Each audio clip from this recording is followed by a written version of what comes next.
Good evening everyone, welcome back to my YouTube channel nurse world. आज का हमारा topic है कार्डियक साइकिल। इसके पिछले वाले वीडियो में मैंने आपको हार्ट के बारे में बता दिया कि आपने वो नहीं पढ़ना है तो आप पहले जाकर उसे पढ़िए, फिर आइए कार्डियक साइकिल। तो कार्डियक साइकिल पढ़ते हैं। तो कार्डियक साइकिल क्या होता है? Cardiac cycle it is the sequence of event in a single heart beat. तो एक सिंगल हार्ट बीट में जो जितने भी इवेंट होते हैं हार्ट के अंदर उसे कहते हैं कार्डियक साइकिल। और बोल सकते हैं sequence of event that occur during one complete heartbeat encompassing both systole and diastole of the heart chamber. ठीक, एक हार्ट बीट के दौरान जो हार्ट में एक्टिविटी होती है, लाइक सिस्टोल हो गया, हार्ट का कॉन्ट्रैक्शन हो रहा है, डायस्टोल हार्ट का रिलैक्सेशन हो रहा है, पूरे कंप्लीट वन हार्ट बीट में, उसे हम लोग कहते हैं कार्डियक साइकिल। तो कार्डियक देखा जाए तो दो टाइप के इवेंट होते हैं, आर्टरियल इवेंट होता है और वेंट्रिकुलर इवेंट होता है। तो आर्टरियल इवेंट की बात करें तो आर्टरियल इवेंट में भी हमारा आर्टरियल का सिस्टोल होता है, डायस्टोल, आर्टरियल का कॉन्ट्रैक्शन होता है, रिलैक्सेशन होता है, वेंट्रिकल का हमारा सिस्टोल होता है, डायस्टोल होता है। तो अगर आर्टरियल इवेंट की बात करें तो हमारा सिस्टोल 0.1 सेकंड का होता है और डायस्टोल हमारा 0.7 सेकंड का होता है। वेंट्रिकल इवेंट जो होता है इसमें हमारा सिस्टोल 0.3 सेकंड का और डायस्टोल 0.5 सेकंड। टोटल अगर देखा जाए तो कितना ड्यूरेशन होता है, टोटल जो हमारे कार्डियक साइकिल की ड्यूरेशन होता है 0.8 सेकंड होता है। इसमें जो हार्ट का कॉन्ट्रैक्शन और रिलैक्सेशन हो रहा है वो एक साथ होता रहता है। ठीक है, जैसे जो हमारा आर्ट्रिया होता है, आर्ट्रिया का कॉन्ट्रैक्शन, वेंट्रिकल का रिलैक्सेशन एक साथ होता रहता है। आर्ट्रिया कॉन्ट्रैक्ट कर रहा है तो वेंट्रिकल रिलैक्स करेगा, वेंट्रिकल रिलैक्स कर रहा है तो आर्ट्रिया कॉन्ट्रैक्ट करेगा। दोनों एक साथ कोऑर्डिनेटेड फॉर्म में सीक्वेंसली होते रहेंगे। ड्यूरेशन की बात करें तो मैंने पहले बताया था टोटल ड्यूरेशन जो कार्डियक साइकिल कितना होता है 0.8 सेकेंड होता है।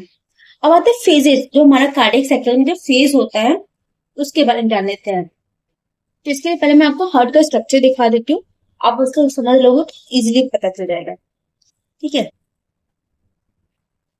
ये मैंने हार्ट का स्ट्रक्चर बताया था पहले। इसमें जो हमारा राइट एट्रियम होता है, यहाँ पे सुपीरियर वेना कवा और इंफीरियर वेना कवा ओपन होते हैं। ठीक है, और ये राइट एट्रियम के जस्ट नीचे हमारा राइट वेंट्रिकल होता है, जहां से हमारा पल्मोनरी ट्रंक जो होता है वो राइज होता है और वो जाके आगे ब्रांचेस में कन्वर्ट हो जाता है पल्मोनरी आर्टरी, लेफ्ट और राइट पल्मोनरी आर्टरी।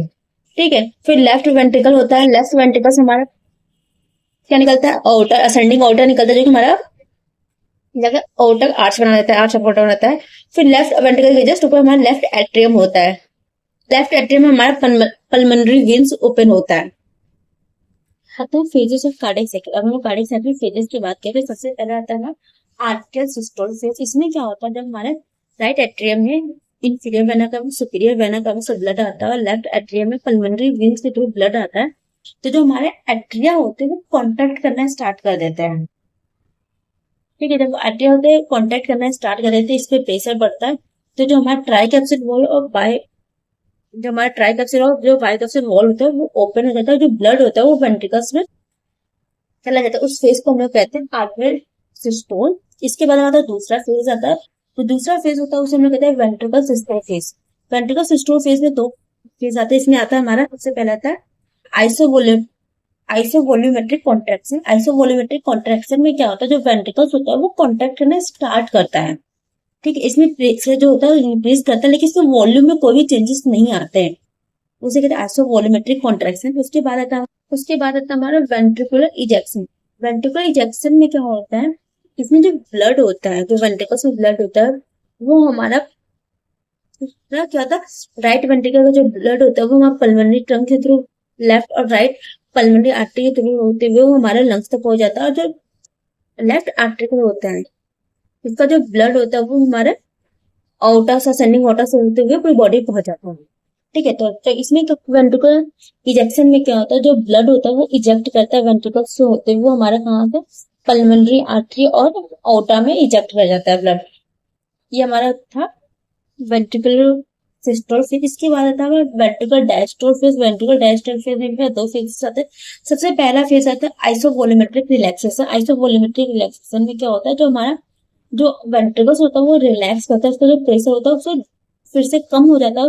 जब प्रेशर कम हो जाता है तो हमारे ये जितने वॉल्व होते हैं वो क्लोज हो जाते हैं, इसे कहते हैं आइसोवोल्यूमेट्रिक रिलैक्सेशन। आइसोवोल्यूमेट्रिक रिलैक्सेशन के बाद आता है ventricular feeling phase. Ventricular feeling phase में क्या होता है, जो हमारा ट्राइकैप्सिड वॉल और बाइकैप्सिड वॉल होता है ये ओपन हो जाता है और जो ये ब्लड होता है वो एट्रिया से होते हुए वेंट्रिकल्स में आता है, उसे कहते हैं वेंट्रिकुलर फिलिंग फेज। और जो आर्टरिया से जो ब्लड होता है वो जो हमारे वॉल्व होता है ओपन हो जाता है, आर्टरिया से ब्लड होता है वेंट्रिकल्स में फिल होने लगता है, उसे कहते हैं वेंट्रिकुलर फिलिंग। ऑल अबाउट हमारा जो होता है कार्डियक साइकिल के फेजेस अभी समय हटते हैं। तो फेज सबसे पहले आर्टेरियल सिस्टोल होता है। आर्टेरियल सिस्टोल में क्या होता है, कार्डियक साइकिल बिगिन विद यहाँ पे arterial contraction cardiac cycle begin होता है। इसमें क्या होता है, जो ब्लड होता है वो वेंट्रिकल्स में पुश हो जाता है, जो बाइकैप्सुल ट्राइकैप्सुल जो वेल्व होता है वो ओपन होता है, और जो ब्लड होता है वो आर्टेरियल से वेंट्रिकल पे चला जाता है। इसमें क्या होता है, नॉर्मली देखा जाए राइट और लेफ्ट आर्टरियम होते हैं, वो हमारा क्या होता है कॉन्टैक्ट करते हैं। जब इसमें प्रेशर बनता है तो जो हमारे वॉल्व होते हैं मेटल और ट्राइकैप्सुल वो ओपन हो जाता है, और जो ब्लड होता है वो हमारा वेंट्रिकल में पहुंच जाता है। फिर इसके बाद आता है वेंट्रिकल सिस्टोल फेज आता है। इसमें क्या होता है, सबसे पहले आता है आइसोवॉल्यूमेट्रिक कॉन्ट्रैक्शन। देखो आइसो मतलब होता है सेम, वॉल्यूम मतलब वॉल्यूमेट्रिक मतलब वॉल्यूम, तो मतलब यहाँ पे जो वॉल्यूम ब्लड वॉल्यूम रहेगा वो सेम रहेगा। तो ventricle begin to do contraction, ठीक है। इसमें क्या होता है, जो वेंट्रिकल्स का कॉन्ट्रैक्शन स्टार्ट हो जाता है और उसपे जो प्रेशर होता है वो इंक्रीज हो जाता है, और हार्ट के जितने वॉल्व होते हैं वो हमारे क्लोज रहेंगे।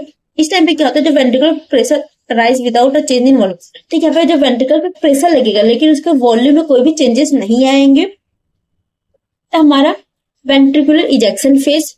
इस टाइम पे क्या होता है, जब हमारा वेंट्रिकुलर प्रेशर जो होता है वो हमारे पल्मोनरी आर्टरी और ओटा से ज्यादा हो जाता है, तो जो ऑर्टिक और पल्मोनरी वॉल होता है वो ओपन हो जाते हैं, और जो ब्लड रहेगा वो इजेक्ट हो जाता है ओटा से, ओटा के थ्रू पूरी बॉडी में चला जाएगा। पल्मोनरी आर्टरी के से वो हमारे राइट और लेफ्ट लंग्स में पहुंच जाएगा ब्लड। इसके बाद आता है हमारा ventricular diastole phase. Ventricular diastole phase में आता है हमारा आइसोवॉल्यूमेट्रिक रिलैक्सेशन फेज आता है। इसमें जो वेंट्रिकल्स होते हैं वो रिलैक्स करते हैं, उसका जो प्रेशर होता है धीरे धीरे फिर से कम होने लगता है। जब उसका प्रेशर कम होगा तो जो हमारा ऑर्टिक वॉल्व और जो हमारा पल्मोनरी वॉल्व होगा वो फिर से क्लोज हो जाएगा। इस टाइम पे कहता है जितने भी वॉल्व होते हैं वो फिर से क्लोज हो जाता है। इसके बाद आता है हमारा वेंट्रिकुलर फिलिंग डायस्टोल फेज आता है। इसमें क्या होता है, वेंट्रिकल्स पूरी तरीके से रिलैक्स हो जाते हैं और जो ब्लड होता है फ्लो करने लगता है आर्टरिया से वेंट्रिकल्स के through the atrioventricular wall, ठीक है। ये था हमारा ventricular filling phase. Atrial systole के टाइम पे 70 to 80% जो ब्लड होता है आर्टरिया से वेंट्रिकल्स में आता है, और जो बचे हुए ब्लड रहते हैं वो हमारे वेंट्रिकुलर फिलिंग फेज में आ जाते हैं।